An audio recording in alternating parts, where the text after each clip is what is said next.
We're here in the Heroes Comic Con. This is a big experience for you, isn't it? Yeah, it's. I'm very excited to be here. It's. I enjoy going to Comic Cons and meet the fans, and yeah, just enjoy the lovely atmosphere. Did you know when you were cast to do this really specific and different job that all this will come after all these conventions? No, I had no idea that. I knew they existed, but I didn't know that people appeared like I am doing now. And I also thought that even though it's a very iconic character, I thought people would not be interested in me. So I was very surprised when people started showing interest. How does it feel when you go to work and you know you're working for the Marvel Cinematic Universe or the Star Wars universe? Well, when I did Marvel, I had just begun acting. I'd acted for around 5 months. I really felt like an imposter, like, oh, they're gonna find out I'm not really an actress. So I was very nervous on my way to set, but once I got there, everyone was so nice and friendly, and they treated me very well, even though I just had a couple of lines. And yeah, so that took the nervousness away. And then you realize it's just another film set. Of course, everything is much bigger and the budget is great, but you're doing the same job and you just got to focus on your job. So At the end, it's just you and the camera. yes, exactly. But when you did the Star Wars, there was the Carrie Fisher thing. She knew of this. Did you get any? Did you have any sort of contact with her? Well, I knew that she knew of the cameo that she would appear, but I didn't know for a long time like whether or not she was happy about it. So I was very relieved when I later heard that she approved of it and she thought it was funny, and yeah, enjoyed that there was a little sort of tribute to her. So otherwise I would feel very bad because I really admire her and respect her, and I still can't believe that she's gone. So yeah.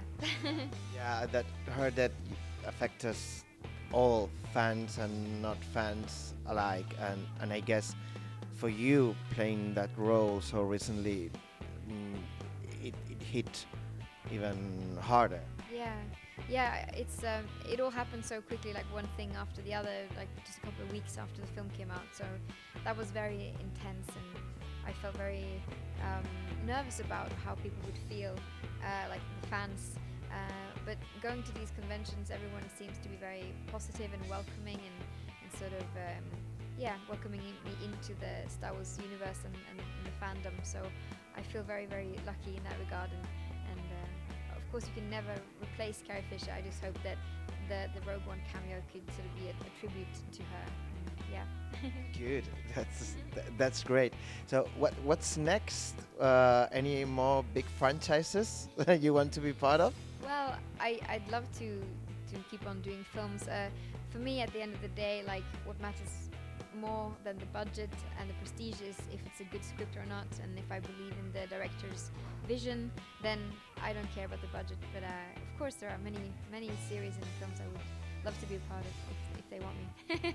Any are you fan of sci-fi, superhero, comic booky stuff? Yeah, I think I like sci-fi more than superheroes, but I love fantasy and sci-fi in particular. That's yeah. Is there anything that if you could say, I would really love to? You've already been Star Wars, but and in Avengers, but is there anything that you say, oh, I would really love to get to be a part of?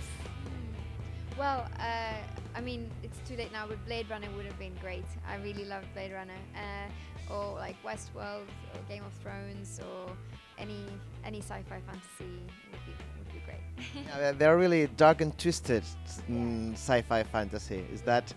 Well, yeah, I do like it when there's a bit more sort of like philosophical grit to it, that it makes you think. It's not just the entertainment and the cool action sequences and the cool spaceships, but if there's something more human underneath, like real emotions, and yeah, makes you think.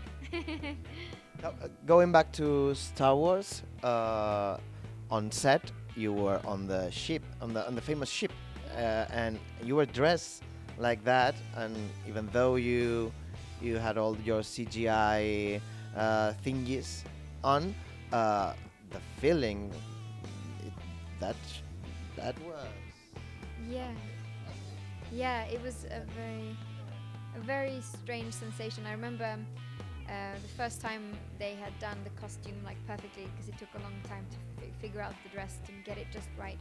And I remember like feeling everyone in the room just like, oh yeah, there it is. Like she's back in a way, and that was very strange to be the person. I didn't feel like myself. I just felt I was sort of personifying the character again, and it was such a great honor and a bit scary, but also great fun.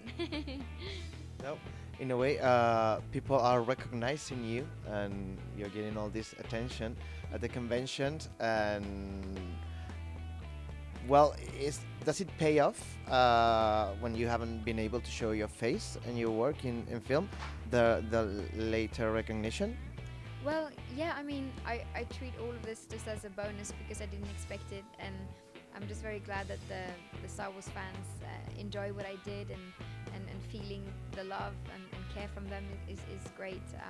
And I was never sad that they would change my face. I knew that from the start, and I was just very intrigued to see how far they could push the technology, and it was my goal too, that it looked like her, not like me, so that was totally fine. Anything we can see you next? What's next? Where can we look for you? Well, I'm doing a Brazilian film in January in the Netherlands. It's called Escape from Brazil by Bruno Deck, and I play the female lead. It's a crime drama, so that should be a very good film to look out for. Good. We'll keep an eye on that. So if you would like to say goodbye to all our viewers and readers and visitors of the web, it's this e cartelera. E cartelera. So goodbye, Ingvild, and thank you very much, Ingvild. It was so lovely.